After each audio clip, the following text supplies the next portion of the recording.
to say no to child trafficking. FIDA for 35 years, fighting for women and children. They are doing a work for equity to let the community know, the township know, that these things, child labor, human trafficking, sex trafficking, early marriage, female circumcision, they are wrong. Let me see what I can. Raise it up, raise it up. 35 years, fighting for women and children. FIDA for 35 years, fighting for women and children. FIDA 35 years. 35 years. Yes. 35 years. Yes. We have been fighting for women and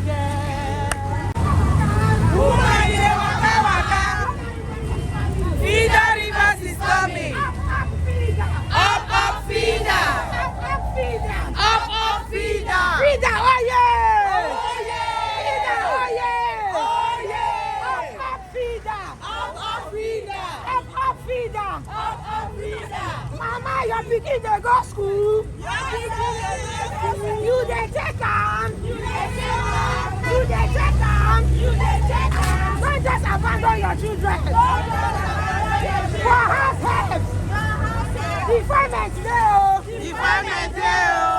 Defilement dey o. Defilement dey o. Up, FIDA. Up, FIDA. Up, FIDA. Up, FIDA.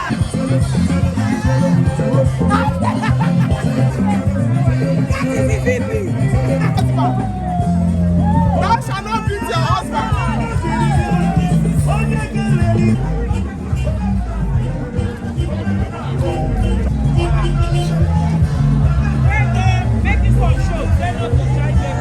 Hi guys, FIDA Rivers is 35 years old. Yeah. Say no to domestic violence. Yeah. Say no to child abuse. Yeah. Sexual molestation. Yeah. Failure to supply necessaries, abandonment. FIDA Rivers is here to fight for the rights of women and children. Thank you very much. Yes. Say something. Yes, do not abuse victims of rape. Yeah. Do not crucify them. It's not their fault. Yeah. Rather, you have to cancel them. Yeah. They need counseling at that stage. You don't need to kill them because of what they went through. They need medical attention. Keep all the evidences you have, like the panties, take them to hospital. They'll take pictures and report to the nearest police station and come to FIDA office so that we'll take it up from there. Thank God you. bless you. God bless you. Thank you. They go for Bali Park now. Oh yeah, make we dey go. 30 minutes you don't finish. Make we dey go there. You better say you dey alive. You dey healthy. They do business. So thank you. Now only today, oh. Well, if you come the office dey high court premises. If you get problem, come the office. But today where you go free legal advice. If you get problem, free medical checkup. For Bali Park, now wetin we dey do now. So if maybe your husband dey beat you or they drag land for you, or maybe you don become widow, you know somebody will be widow, where the in-laws can't take all the property, everything, come the lawyers they wait for you to hear your problem. Wetin we dey talk now? Yes, now. Yes, we get right. Why make you woman? Make anybody not take your property because your husband died. Because if be woman, they won't share land inside your father's house. They say no, woman pass one corner. You know take anything. Now the thing where we come to tell them, and I go collect. Now na right to inherit my father estate. And then doctors when they inside the Valley Park now, they check people, they check eyes, free of charge. They don't pay money. They go give you eyeglass. If your eye needs eyeglass, you see this business where they do. The day before you come home. If you carry 30 minutes now, go inside the Valley Park. Don't see doctor for free. You know, for anything for your house. Hey fam, Hey guys, what's up? Welcome back to the channel. Soti baby, Soti mama, Soti special, Soti sprinkle, Soti spicy, coming to you live and direct from my car. Okay, so this is a different kind of legal roundup video. Okay, it's a solemn one, but let me just give a bit of context, give a bit of background before we get into the gist of the video. As you just saw the previous clips, FIDA River State Branch, that's Federation of International Women Lawyers, went on an equity walk for sensitizing the local women in the area, in our community, about the rights we have, the existing rights that are available. I don't know, I showed you guys that book. I'll put a picture of the book here now, in my last video with ASI, where there are some laws that are pertinent to women in River State. So letting women know that they have rights. There was a free legal aid, there was free medical outreach and all of that, just so that women know that domestic violence is a no, child labor, drug abuse, pornographic content, revenge porn and all these other things, child labor and all of that should not happen. So that's what FIDA Rivers is about, defending and upholding women's rights in Nigeria and even in the world at large, but specific to River State in this instance. So it's crazy that we did this work not too long ago, and then we are coming here to talk about this situation with Bimbo and IVD. Okay, a lot of people don't realize how much domestic violence is an epidemic. Okay, on a daily basis in FIDA, like if you ask any lawyer that volunteers with FIDA, they will tell you that on a daily basis, at least 3, 4, 5 cases are relating to domestic violence, especially in a marital context. Okay, and so the question is, like, people have been talking about it, people have been emphasizing about it, people have been trying to sensitize women about it. Why do we still have these incidents in Nigeria, and why do they go largely unreported? One, two, when they are reported, why is nothing really done about it? The last video I talked about, where we talked about marital abuse, spousal rape and all of that, a lot of the reasons why domestic violence continues to go on is because the men, okay, or the perpetrators in general, because it's not just men, are not being held accountable, okay, legally speaking. They are, maybe you bring it to social media, people rampage, people call for something to be done and all of that, but they're not reported to the police. The police is the foundation of the criminal justice system in Nigeria. Police work is what takes the matter to court. It's police that will do the investigation. It's police that will charge the matter to the court. Then the lawyers now take over from there. It's the police's job. That's their work. That's the definition of their work, to investigate and charge criminal offenders to court, right? Or at least suspected criminal offenders. So why is this not happening? So let's talk about this Bimbo and IVD case. I'm not a gist blogger, I'm not a that person, but so if you want to hear the whole details, like the nitty-gritty of this thing, of the situation, you can check out that channel. I know Adese did a video about it. I know there are several other videos about it. I don't know who else. This criminal guy, this I've forgotten his name, but you can check the internet, you will find videos about what I'm talking about. In fact, I didn't know about these people till this incident happened, till Asi brought their case to my attention.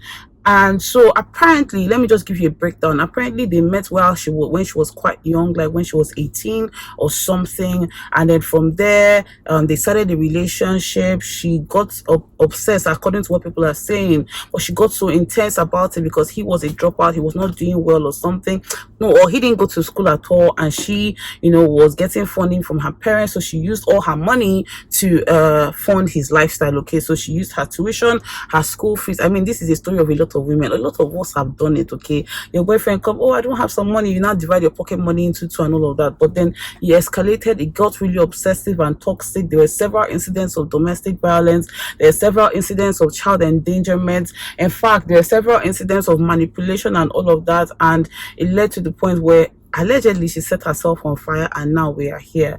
Okay, and the question is, like, how did it get to this point? How did people allow it to get to this point? I remember the Osinachi case, and people were saying, oh, her parents tried to get involved, and different people tried to get involved to find to prefer solutions to get her out of the marriage, but she refused. And it seems like in this case as well, a lot of people tried to get involved. Her parents even went to the went to the length of taking her to rehab and all of that, because of course there was drug abuse involved. A lot of these kinds of cases, there are drugs involved, and there's even alleged like juju, voodoo, witchcraft kind of thing going on and all of that stuff. So it's a lot, guys. It's a lot, and it's really triggering because when you are a legal worker, you're providing aid for women in these kinds of situations. You are not in FIDA, in these volunteer situations, you're not really advising. Like, you see a lot of these cases, and sometimes in my eyes I'm looking at the woman like, you're coming to ask me to tell him to provide for the children, or to stop beating me. You're not telling me, or you want to arrest him, or you're not telling me you want to charge the case to court. You're not telling me you want a divorce. You're telling me to talk to him to stop doing what he's doing. So a lot of women are still not seeing that divorce is an option.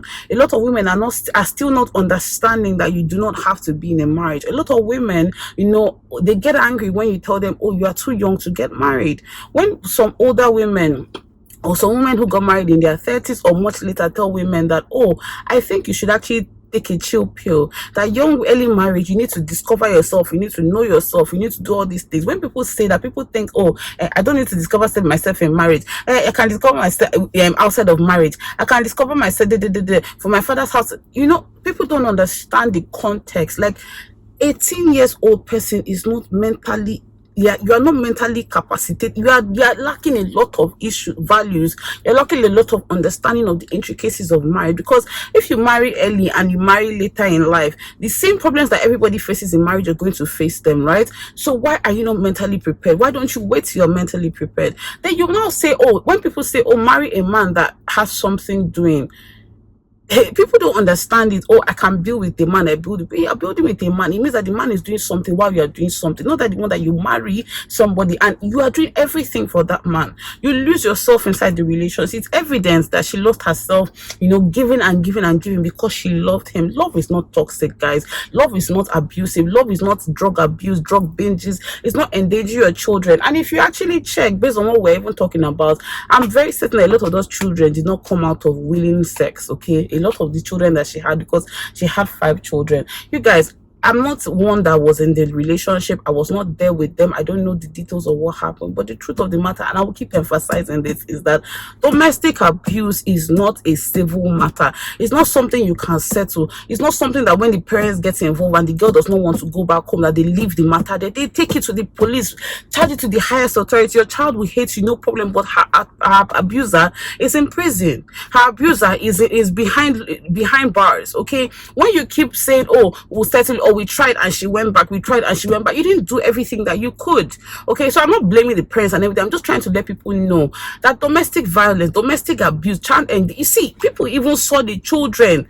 You saw the children going through these things. We saw videos of the man, the husband, IVD or whatever, kicking the children out. People saw these things and say, oh, they are trying to settle. Nobody came and packed all those children away from there. Nobody came and told a bimbo that, come, if you want to stay in this marriage, fine, but I'm not going to let my grandchildren stay here with you. Nobody did all of that. They said, oh, they tried their best, and that is not enough. That is not enough, because the implication of domestic abuse is that the children, the next generation are going to continue to perpetrate this. That is the sum total of everything I'm trying to say. Because when you abuse your wife, you abuse your husband, you are shouting. Even if you're not beating the person, you are shouting, or whatever. Your children are seeing it. They are seeing it. They are absorbing it. And more likely than not, they're going to be the same kind of people in the next generation. They're going to think that it's okay to take such abuse. They're going to think it's okay to beat your wife. Okay, so I don't know, I'm even going on a tangent here because I started getting upset. I started getting angry. And so the people that we are blaming her alone, it's not easy marrying somebody or meeting somebody when you're so young and then getting so obsessed and getting so into it and wanting to give your all to this person. Especially when the person is manipulative and saying, oh, I will take my life if you don't come back to me. I will take my life. I will hurt myself if you don't come back to me. Because apparently she tried to leave several times and he manipulated her into coming back. Okay, so now that's the one part. On the legal part, please, you guys, report domestic abuse. I don't know how many times I will knock my head and say it. Report domestic abuse. No matter how much you try, even if the police chase you back, get a lawyer, get somebody and report it. Because it's your husband does not mean that he does not deserve to be in prison. Your children will be better up and they will understand.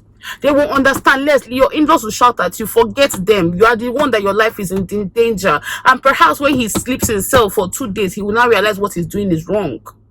And then to the government, because this video is not about just the victims and the perpetrators, is that, okay, fine. A woman reports domestic abuse to the police, and the police, maybe they lock him up and whatever, and then he gets bail. Okay, he posts bail and he gets back home.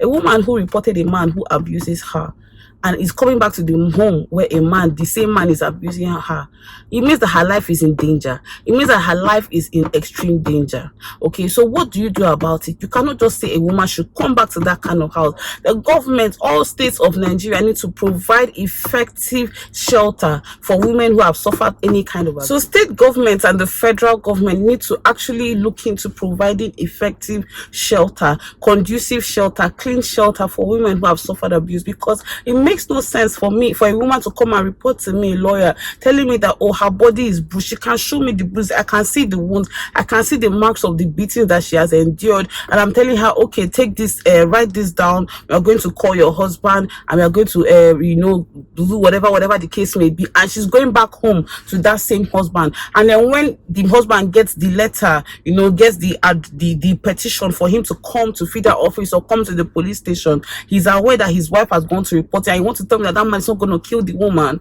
I mean, we need to be more proactive about domestic abuse, because it's not just America, it's happening everywhere. And our culture has made it so common that people just do it as, oh, okay, let's settle it, they call family meeting, and the man say we'll not do it again, and that's not how to resolve domestic abuse, guys. It is a criminal offense, and it needs to be reported. And when it's being reported, the women that are involved and the children as well need to be protected, because okay, if the woman reports and she runs, where will she go with her kids? Oh, you say she should leave.